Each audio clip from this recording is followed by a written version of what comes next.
You know what? He's all that and more. He's an activist, he's a family man, and he's an author as well. And he's released 3 books. His 4th one is on the way. We woke him up super early on his vacation in his favorite city in the world. I think he's been to South Africa 3 or 4 times already. 3 times. Good morning. Good morning. Welcome Hazel. to Expresso. It is bright and early, isn't it? And now you've got your 3 kids and your wife are at their hotel room, all tucked in bed, sleeping. And waiting for another exciting day in Cape Town. Oh man, it leaves. First of all, it's been amazing. This is my 3rd time to South Africa, and 2nd time to Cape Town. And it is. I've often been asked over the years, what's your favorite place to visit? And I always say Cape Town. But you've got a love for Africa because you've been to Kenya, you've been to Ethiopia, Monaco. So you just keep coming back. I do, and I'll keep coming back for as long as I can, as long as you'll have me. You are always welcome. As long as you don't kick me out. No, you're always welcome on set. I've seen lots of people, and welcome in Cape Town. Lots of people were tweeting about you last night. Oh, really? You were out and about somewhere. And, oh yes, at the Table Bay Hotel. Yes, and people had seen you. But yesterday you did something that I don't think I'd ever be brave enough to do. Well, I tell you what, you have CNN here, right? And I heard Anderson Cooper did the cage dive with the great white sharks. And I said, if Anderson Cooper can do it, I'm doing it. Next time I go to Cape Town. So I did, and I did not know the water would be as cold as it was. 13 or 12 degrees. It was just freezing. All I know was I was shivering. And you had your 14-year-old son with you. My 14-year-old son, he wanted to go. Yeah, he has no fear. I'm thinking, the sharks are 2-3 feet away from you, and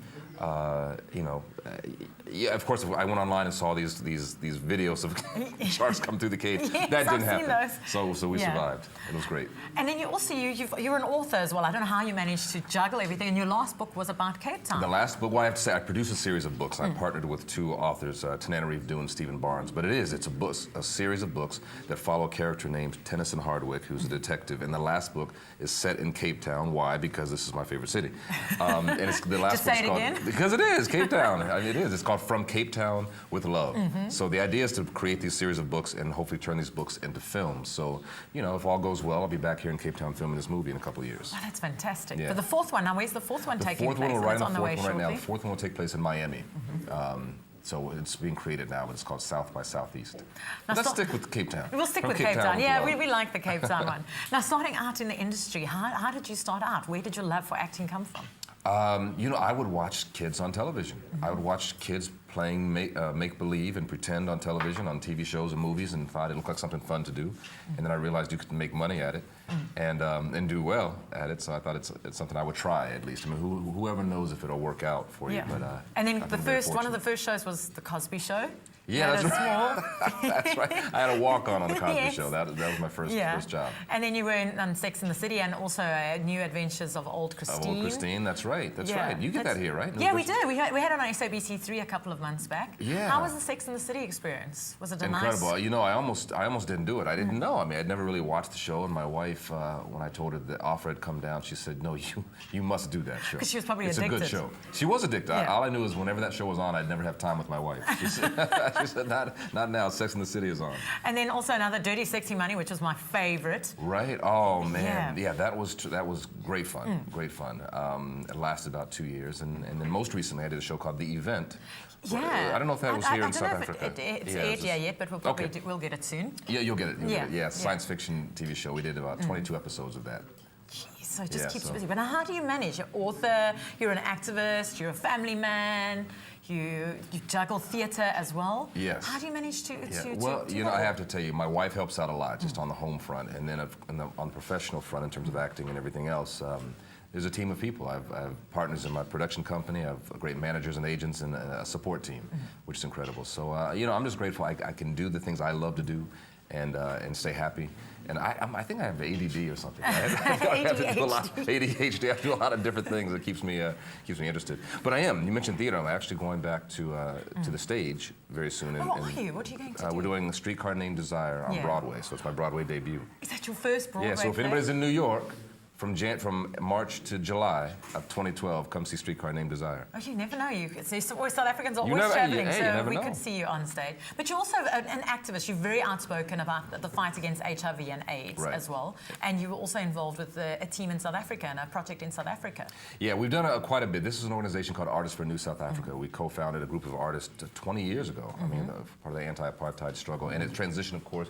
Oh, hello. Sorry, how are you? I just thought I might just come into the conversation here. I'm a big fan. But sorry, you were carrying on with a very important... Yeah, so transition from, of course, the anti-apartheid Yes.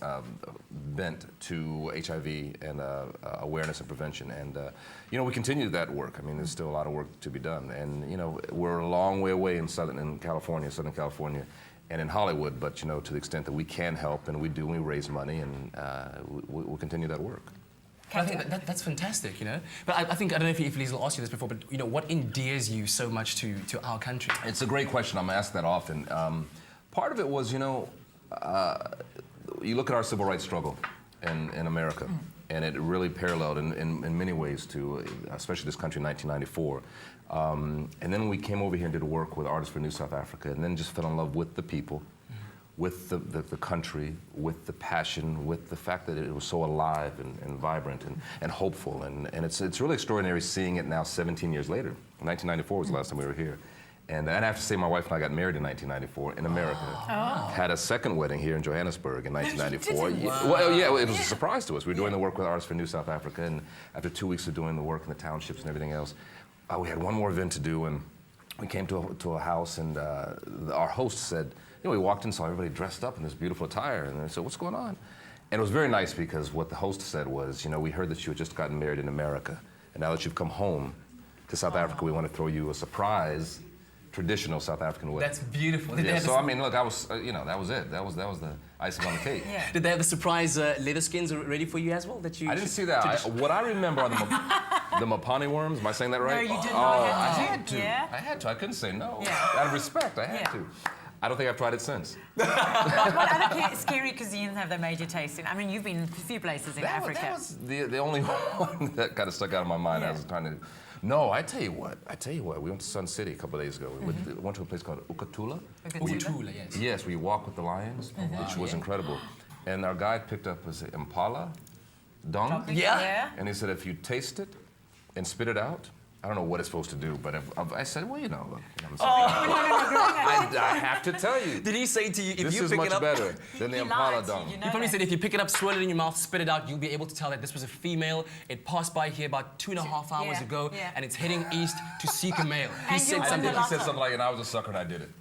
No, you didn't. I did. Listen, if I can do Mapani worms, I can do that. I think the I'm next gonna never one, live this down. No, The you're impala never dung, gonna- I'm sure. No. the next one you have to do is something they called umboti. What is that? Umboti. Okay. It's a traditional Umboti. African beer. But you've got to be sitting by campside on wooden stumps, and you've got to swirl it. There's a whole I process. can do that. That's easy. Yeah. Can we please organize some umboti? Zola in the difficult kitchen. is it to drink Brew beer? some Beer is umboti easy. for. Yes. Okay. How are your kids enjoying the Oh, they tour of love South it. Africa? Oh, that's it? That's. Bring it. Yeah. Bring it here. So yeah. No, so they're loving it. It's also been quite. No, we're just joking. Okay, I was going to say. No, it's been great fun, of course, but it's also very educational for them as well. And we have a very dear friend, Dawn Zane. Shout out to Dawn, who lives right down the street. And had dinner with her the other night. And it's always nice to do the tourist thing, but it's also even better just to kind of really talk to you guys and talk to friends here in South Africa and just kind of get the real deal on the ground. And how important is it to you, let's say, for your kids Yeah. to know about African culture, African tradition? I mean, when you get a welcoming back of people saying "Welcome back home," how does that relate to you and your family? Well, it's amazing for them because their generation, our kids are aged 10, 12, and 14. In terms of relationships with people, and in terms of race relations, they don't really see a difference. They don't know a difference, and there's positivity in that. That's a good thing. But it's also important for them to know their history. It's been said many times, of course, if you don't know your history, you repeat it. So we kind of want them to know that and understand to relate and interact with people as human beings, but also know that we've come a long way. And in this country, the transition you guys have made has been extraordinary to watch from afar. So there's great fun. Of course, my daughter plays soccer. Oh, and wow. the World Cup of it all. And watching that was exciting, but also, we went to Robben Island the other day too, so to have that education, walk with the lions, little Robben Island, so a little bit of both at the same time. Wow, it's really in-depth cultural experience. It's been incredible for them, and for us. And when you go back to the States and you say to people, you've been to South Africa, you were in South Africa for 2 weeks, what's the reaction? Are people not that, because we often get the negative side from foreigners where they go, oh, South Africa, no. Do you really why still? not?" Yeah, now and then we still get that. I'm surprised by that. But no, it's very positive. I think, and I don't know how your perspective here, but especially with the World Cup, I think that helped people's perspective on from afar, you know, who haven't been here to look upon South Africa. So I think it's a good thing. I know when I mention it, people want to come, people want to visit. Oh, they should. Yeah. And they should. Yeah. It's a beautiful country. But I need to get to the kitchen to cook, and I don't know how are your skills in the kitchen. Terrible. Well, Good, we're I'm gonna going throw to you into invite the you. kitchen. I'm going to invite you to Yeah, come. yeah. So after you finish your conversation, do join me in the kitchen. Is I'll there see you. beer there?